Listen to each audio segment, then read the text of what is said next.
Okay, let's watch this Spider-Man 2 before you buy it.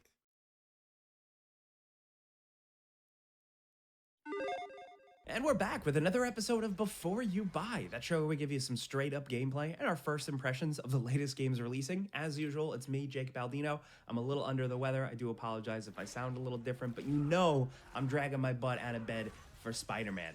Insomniac is back at it here with their third Oh, Spider Man game. This wow. is Spider Man 2. Of course, we had the mainline 2018 Breakout Spider Man and the spin off game Miles Morales, both of which I really enjoyed. Just cards out on the table That here. I was want to show cool. my That extreme transition was bias. cool. I really, really enjoy Spider Man, and I've played every damn Spider Man game, the good ones, the weird ones, the broken ones. And the bad ones. Insomniac's previous two games had it pretty much figured out, with some little complaints here and there. And I'd say once again, they've pretty much done it with a few minor complaints here and there. This is a different beast from the previous two games, though. It feels a little Oh, less wow. emotional and more bombastic and crazy and comic booky. And it still has some great character moments and a couple of tearjerker bits here and there, but this feels like a love letter to some late 80s, early 90s Spidey comics with big, crazy action, over the top heroics, and threatening enemies. Like Okay. God of War 2018 to God of War Ragnarok, it's great. It adds a ton more gameplay and more cool stuff, but I think the initial shock value of the story and presentation of the first game still feels a bit stronger. But still, overall, this thing is absolutely incredible. So let's get into it. Just so you know, we've been playing a review copy provided by Sony, and this footage was captured on PlayStation 5, swapping between the graphical modes, and this footage is as spoiler-free as I could possibly make it. Nice. But Thank be you. warned, there are some cool surprises like right from the beginning of this game, and I think other video reviews are gonna show off a lot more than me. I want you to be surprised with some of this because it made me, as a I love Miles' haircut. It's really cool. fan, really happy to discover it myself. So that's just a warning. Anyways, Spider-Man 2 takes place a few months after the events of Miles Morales. So the two A few Spider-Men are months. in Okay. full swing together. You know, they're doing their hero thing. They're fully formed and they're in a good groove until Craven, Harry Osborn, and Venom come to town. And that's really the Oh, back of the no. box or like the first trailer description stuff. No spoilers. But I'll get into how effective all that story stuff is in a little bit. Now, gameplay wise, the loop is pretty similar. You're in the city, progressing through the adventure, and those main story missions are broken up by the game asking you to go out into the world and do open world stuff. Love it or hate it, you know, your character will say after a mission, I should really check in on crime before I go do the next thing, you That's know? a cool And that's when you mechanic. go out and do all the other stuff. There are hidden collectibles to find, enemy bases to take down, a lot of the standard stuff you've already seen. If you love Spider Man, it's good, solid Spider Man busy work. Thankfully, a lot of it is a lot more streamlined and shaken up a bit to feel a little bit less repetitive. Like stopping car chases is less of a big thing you go and do, and then it's one of the same two car stopping animations in the minigame over and over and over again. Now, here, it's just something that usually pops up really close to you while you're swinging, and you just swing on over and do a quick heroic, and it can be over and done with in a few seconds. It's like these Okay. small quality of life changes that make a difference. I also found a lot of the collectibles more interesting this time around. There are quite a few, and a lot of them have like sub story ramifications that are pretty fun actually and pretty interesting to help them feel a little bit less like busy work and more like something you genuinely want to do and get something out of it, you know, for this adventure. Now, aside from the usual busy stuff, there are good, compelling side missions this time around as well, like actual Wait. story stuff. Why is Miles doing um like hiding quest? What is the name for this type of quest? Ah, I forgot. God damn it. And some might surprise you. They're often lighthearted and sweet and simple, but I'm pretty sure in the first Spider-Man, MJ is the one that does that. She's the one that you play um for those type of missions. I'm surprised Miles got a couple in here. they're much stronger diversions than just like, you know, clear another bad guy camp. especially a few that have their own somewhat self-contained stories with some familiar faces and a couple of surprises. Now, enemy factions, like in previous games, are kind of what a lot of the side objectives and stuff to do kind of revolve around. The enemy factions aren't too various. There are like sort of two main ones and two side ones, one of which can be super stressful in a good way. That's all I'll say. I'll definitely say could have used one more solid full enemy faction to keep things interesting, but at the very least, the main enemy faction in the game does have a lot of different enemy varieties. Now, as for the main missions, I mean, I want to guess that the main enemy is Craven, um, like gang. You know what I mean? So that's probably the main one, or one of the main enemies. I know it took a while to get to this. Sorry. They're great. Good Spider Man adventuring, slower moments with characters and puzzles, and some solid boss battles and big set piece spectacle moments you'd expect. Some boss battles had a surprising amount of challenge to them. I found myself getting brutalized a few times, more than I expected, as these games are typically fairly easy breezy. But there is some absolutely awesome Okay. shit that goes down on screen. You know, not to sound like too much of a hype man. Oh, shit. But there were some moments with stuff happening on screen where Sound my man. mouth was just open in disbelief. Ooh. Especially some of the Venom stuff. That's all, like, holy shit, you're not ready. And gameplay wise, Okay, combat still cool. feels similar. But the biggest additions are the power abilities from Miles Morales on one trigger hold with face buttons mapped, and the other side for on the fly use of Spidey gadgets.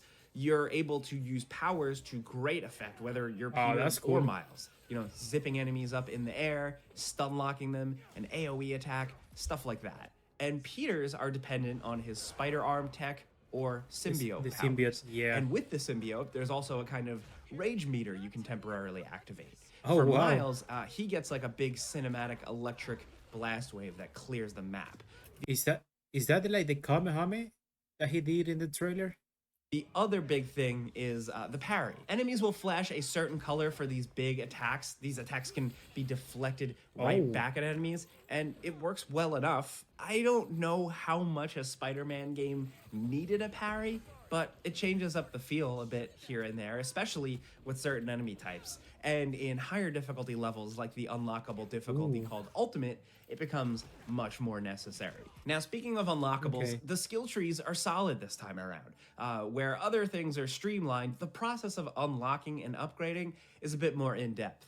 Peter and Miles get their own separate skill trees to work through, both with their own branches into different avenues for their respective abilities. So I do wish the characters felt a little bit more separate and distinct, other than Peter having the symbiote. At the end of the day, you're still just comboing dudes in the air and doing the little triangle circle finishers like you always have, but it holds up. The added suit abilities do help keep things fresh. There's also a suit tech tree for the characters that you can dump open world exploration stuff into health upgrades, damage upgrades, stuff like that. Also, while Peter and Miles have their own trees I mentioned earlier, they each have a collective shared tree too. The main thing Oh. you get out of this tree are some new traversal abilities and upgrades. Web swinging, you know, my personal favorite way of getting around in a video game ever, is not massively upgraded from the I still don't understand why this game has um travel system. last game, but it does Is that the name? Travel system? Or a loading? I don't know. have some fun Fuck. little additions for the dedicated web swingers. First of all, the animations this time around are absolutely incredible. The characters just look like they're having so much more fun and they're so much more lively and Ooh. expressive as they swing around. Also, you can get your momentum up and move through the city faster than in the previous games. This game wants you getting around the city quick. It loads it all in really fast, and they're clearly very proud of that. Now, one of my favorite ways to get yourself moving through the city quick is the big loop that you can do. Now, if you do it right, When you you're can fling flying- yourself really far. It feels a little awkward sometimes with how the camera pans out. Oh, no, and I don't know this- if it makes sense physics-wise, but I don't care. It's cool. You can also do a slingshot yank and release wherever you are to really get going fast. And you can also do like a hard right turn or left turn swing where the character will yank themselves 90 degrees to like turn a corner. You can actually hold that button longer, and if you can get near, say, like a flagpole, you can just swing around it horizontally. Now, it's a little awkward because the character can just do it forever, but again, it's cool when you use it for certain situations, and these are just good new tricks to get around. Again, they didn't overhaul Okay. the web swing, but there's just a bit more to it. And then there's also the wingsuit, the web wings to get you around even faster. Fast travel is available to be unlocked by Fast travel, that's what I meant. spending time in each district, and it's really fast and impressive visually, but the web wings are kind of like the in-game fast travel. It's great in short bursts just to bust them That out and looks fun, to glide be honest. quickly where your webs can't attach. Like if you're too high, it's nice in a pinch. But you can also glide into these wind tunnels in the city that shoot you through town at a higher rate of speed. And it kind of just feels like you're Superman, not really Spider Man. It's a nice way to streamline, again, traveling around the city, getting through things quick, especially getting across bodies of water really quick. But I still prefer to just I mean, for a Spider-Man game, it doesn't make sense. Or let me say it, let me rephrase that. For a Spider-Man, that doesn't make sense. But for a video game, that looks fun. That looks enjoyable. swing the old fashioned way because I'm an annoying little web swinging fanboy. That's just me though. But the city itself, it's bigger, but it's still manageable. Even the parts that aren't new feel significantly different. I don't know, more traffic, more detail, seems like more unique looking buildings, and more Ooh, time of day settings and weather effects and just a brighter overall color palette make a hell of a difference. The new area additions are some of Brooklyn and Queens, and they feel distinct. As someone oh, from that's the cool. greater New York area, I'd argue that they're less accurate than Insomniac's Manhattan, but it gets some of the feel right, just in like a small, kind of quaint and charming way. Like Queens in real life is a monster, but it's hard to encapsulate that in a really small little game world. Mm. Still, I'm just glad it's there, and it's nice that there are tons of bridges to swing around and really just more to explore. What The is city that just bubble? feels so much bigger, like when you're perched on a building Oh wait, overlooking that reminds me of the movie Amazing Spider-Man, the first one, when he did that. That's cool.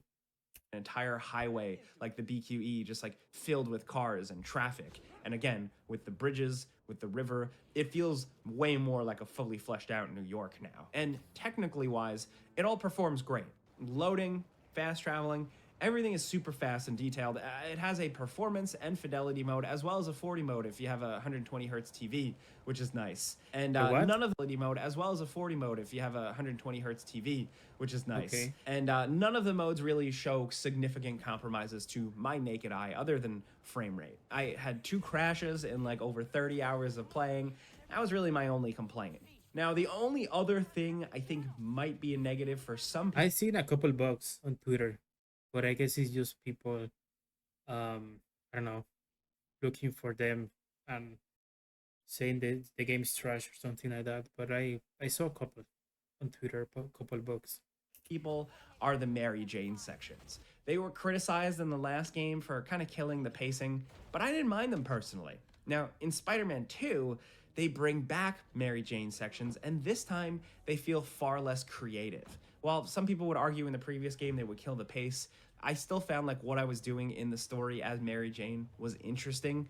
Here, it's her just thrown into a few generic sections. One moment is a standout, but the rest of the sequences had me just going, oh man, this again, come on. It's not a huge part of the game, but it was a negative that I could find. And that being said, I personally really liked what they did with Mary Jane's story and character arc. Okay. There's some good stuff there. And that really goes for everyone, really. There's one element from the previous games I wish was followed up on a bit more, but otherwise, I thought they did a really good job weaving Miles into a Spider Man story involving these classic villains and shaking things up quite a bit, while also keeping the relationship between Miles and Peter interesting, especially in some pretty nuanced ways. So really what I'm trying to get across is that while the original Spider-Man, Spider-Man 2018, left me emotional by the end of the game, the end of Spider-Man 2 just had me going, hell yeah, dude. The action in this thing is crazy, the spectacle is nuts, and again, I don't want to sound like I'm overly gushing or anything, but I just really like Spider-Man, and if you're coming to this and you already know how I approach these things, and you know I'm a Spider-Man fan, What I can the? at least tell you that I am very happy from that standpoint. But of course, that's a before you Okay. buy. You know how this goes by now. I give you some pros, some cons, and some personal opinions. And now we want to hear yours down in the comments. Granted, it's still a few days before the game releases, but we'd love to hear what you're I'm expecting pretty sure the game already came out. maybe like the first thing you're going to do when you get out into the open world, maybe experiment with some of those web swinging powers. Let's talk about anything Spider-Man That remind me of the second Spider-Man movie, the Amazing Spider-Man with the coffee 2 and the down elevator with Gwen and Peter. in the comments. We'll be talking a lot more about Spider-Man 2 in other videos, and I'll be talking about it more on my channel as well. So keep your eyes peeled for all that. But if this video helped you out at all, you like seeing gameplay, getting some insight, clicking the like button helps us. Thank you. But as always, thanks for watching. We'll see you guys next time. Okay, I enjoyed that. That was fun. That was really, really fun. Okay, cool.